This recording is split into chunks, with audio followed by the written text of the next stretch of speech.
गोरक्षनाथ बाबा की जय। हमारे क्षेत्र में ब्राह्मण सिद्धांत कीर्ति महाराज जी की जय। आज श्रेयांश सागर महाराज जी का समाधि दिवस है, उनकी भी बहुत बहुत जय। ये तो बहुत ही भव्य आत्मा होती है जिनका हम समाधि मरण बनाते हैं। जन्म महोत्सव तो हर कोई बनाता है, जन्म महोत्सव तो हर कोई बनाता है, लेकिन उसकी एक लिमिट होती है जब तक हमारी आयु कर्म होता है। लेकिन समाधि महोत्सव तो जन्म जन्मांतर मनाया जाता है।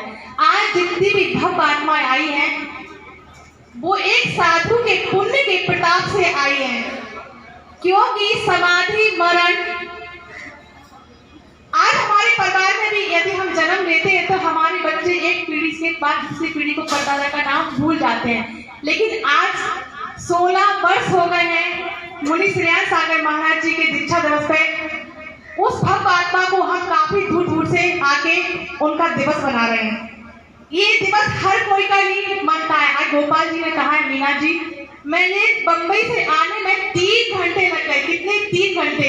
बताइए, इतना बिजी होने के बाद भी, बंबई का व्यापारी इतना बड़ा होने के बाद भी आज श्रेयांश महाराज जी के पुण्य के प्रताप से सीधा लंबा खिंचा हुआ चला जा रहा है। जन्म तो हर कोई लेता है और संसार में मरण भी हर कोई लेता है, लेकिन इस जन्म और मरण की श्रृंखला में इंसान अनादिकाल से भटकता हुआ जा रहा है।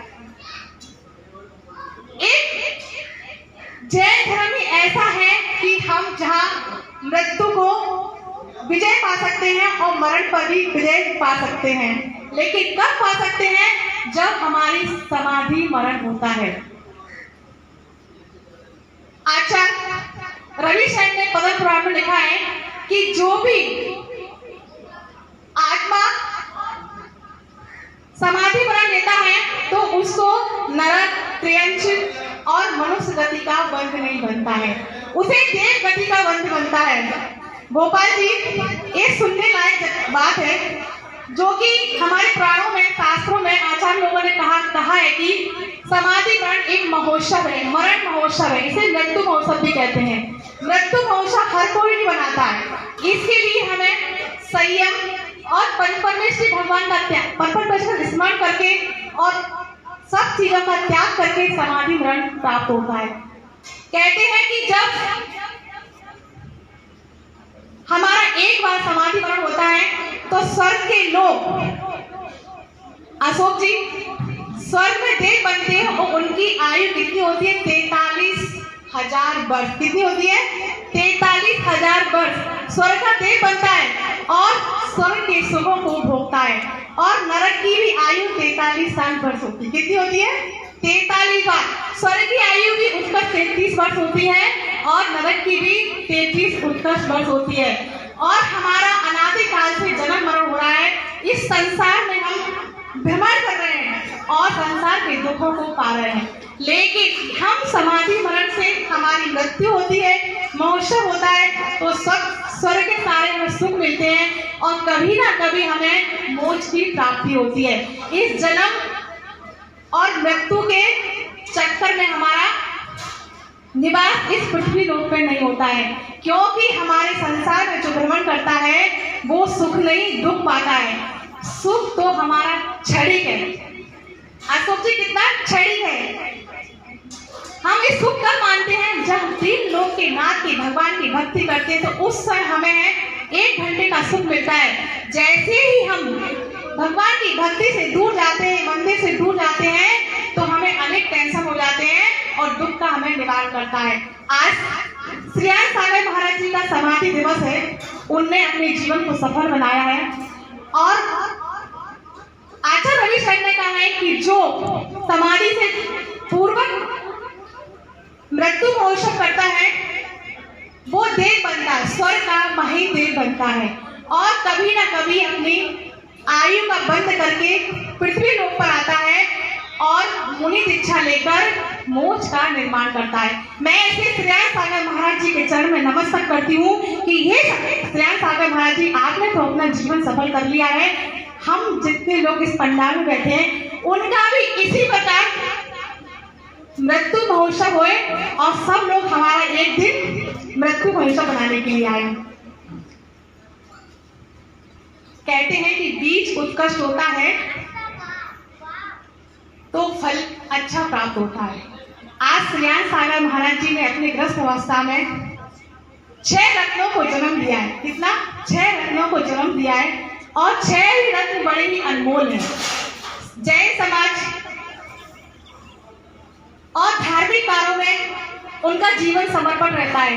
हमारी माणिक चंद जी इतने सरल स्वभावी हैं कि जितनी तारीफ की जाए उतनी कम है। जैसे सूरज के सामने दीपक दिखाना।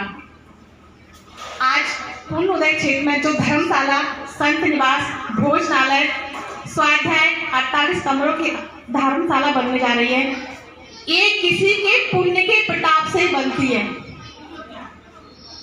जय नारायण जी, ये किसी के पुण्य के प्रताप से बनती है, क्योंकि जब तक किसी का पुण्य नहीं होता है तो किसी का विकास भी नहीं होता है।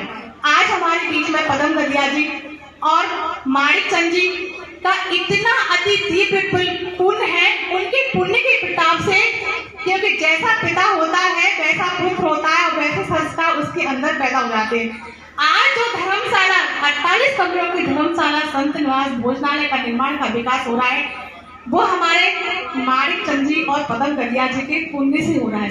बजाइए ताली, क्योंकि ये काम हर मनुष्य नहीं करते हैं। एक पुण्यात्मा और भक्त जी होते हैं जो बम्बई ऐसे महानगर में 50 वर्षों तक आज तक कोई संत निवास और धर्मशाला नहीं है। गुजरात से लेकर महाराष्ट्र और बम्बई तक कोई भी धर्मशाला का निर्माण नहीं हुआ है। हमें कभी भी संतों का या आवास विकास करना पड़ता था, सितंबर मंदिर में जाना पड़ता था। लेकिन आज एक भक्त आत्मा माणिक चंद जी जो कि अध्यक्ष हैं, क्योंकि जो भी कार्यवत होता है, क्रियाशील होता है, किसी के पुण्य से होता है।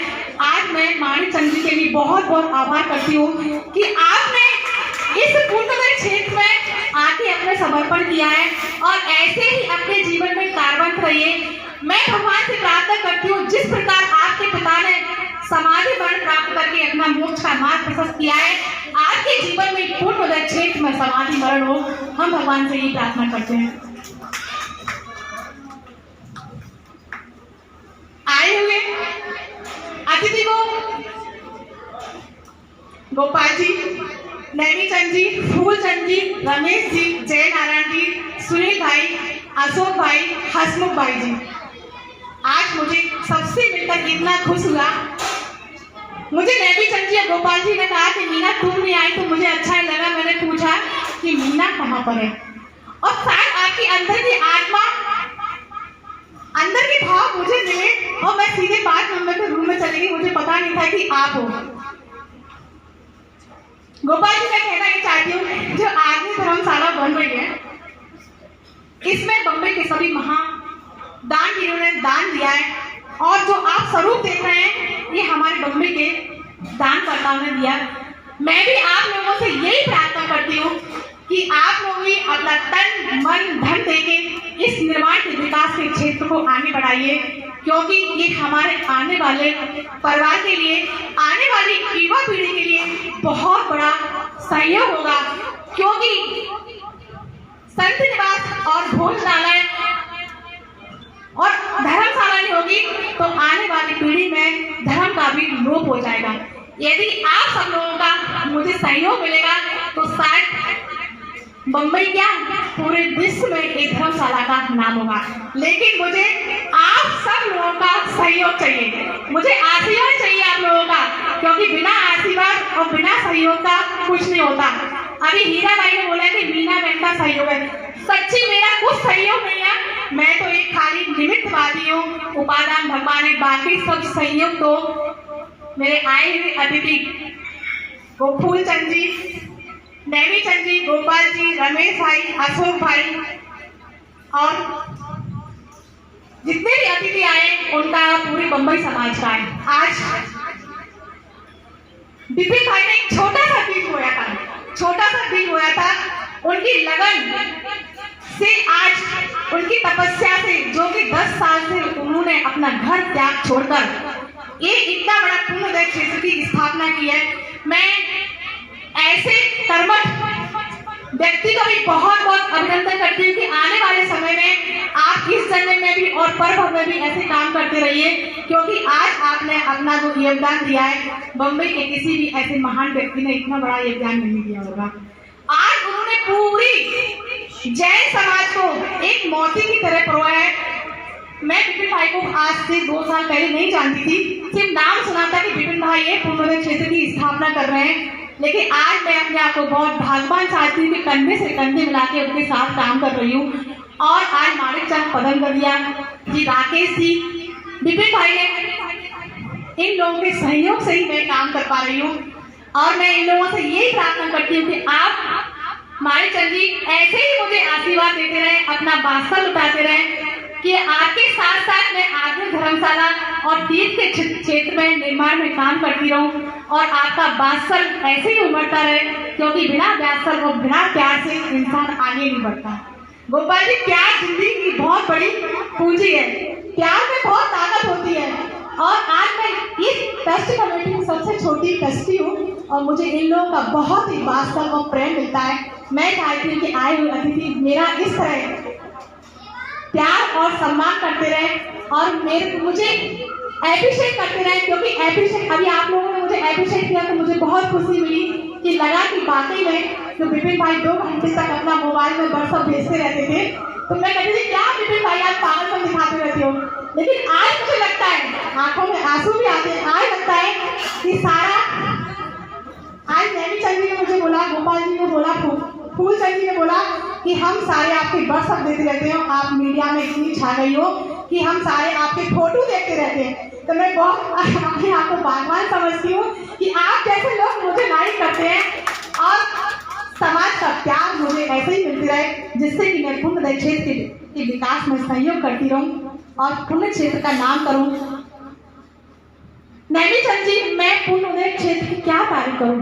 कहते हैं कि अक्षय क्षेत्र, वाकई में यहाँ इतने अक्षय होते हैं कि जो भी अपनी मनोकामना करता है उसकी पूर्ण हो जाती है।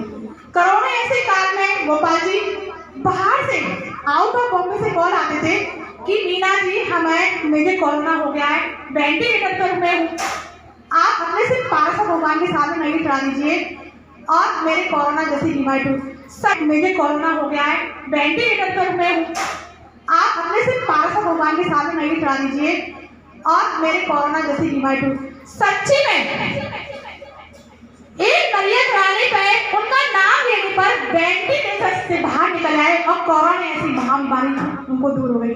ताली तो बजाइए, कम से कम पूरे क्षेत्र में इतने बड़े चमत्कारी बाबा हैं और अपनी सबकी मनोकामना करते हैं। वो जैन नहीं है, अजैन है। और इस पृथ्वी में कण कण में इतनी ऊर्जा है कि एक गगन चुंबक की तरह हमें वो खींचती है। अभी ऑफिस में मेरी बात चल रही थी निर्मल नैमी चंद से और फूल चंद जी ने, उन्होंने क्या बोला कि हम आने वाले समय में यहाँ पर पिकनिक बनाएंगे। इतना अच्छा लगता है कि यहाँ से जाने का मन नहीं होता है। गोपाल जी, सच्ची में यहाँ तो मुझे भी खींच के लाती है। मैं घर पर होती हूँ तो ऐसा लगता है कि पारसा बाबा कहते हैं कि मीना जी वहाँ पे आ जाइए। और आप कभी भी इस संसार में सब, एक मिनट बैठ जाइए, एक मिनट, संसार में प्रत्येक व्यक्ति, बागी जी बैठ जाइए, प्रत्येक व्यक्ति दुखी है। यदि आप पूर्णिमा के दिन, सुनिए गोपाल जी, पूर्णिमा के दिन 11 नारियल 5.25 रुपया और 108 परिक्रमा लगाते हैं और आप 7 पूनम करते हो।